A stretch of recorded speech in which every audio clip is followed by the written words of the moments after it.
Pero setting aside yung politics, ma'am, general showbiz, sino yung nakikita nyong talagang bobongga yung career sa showbiz?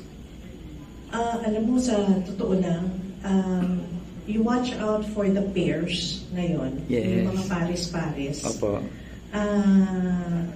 Bobongga sila, yung both GMA, both ABS. May pairs dyan na nangiiba, mga bobongga lalo yan.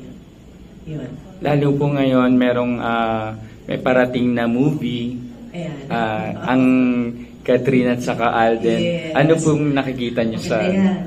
It's very intriguing. Actually, ang maganda ang pangitain. Ibig sabihin nito, maraming lalabas na daming question, yung maraming kikiligin. Maraming lalabas sa secrets. Wow. Oo. Pero syempre, surefire na ba box office itong pelikula? Yes. Thank you po, ma'am.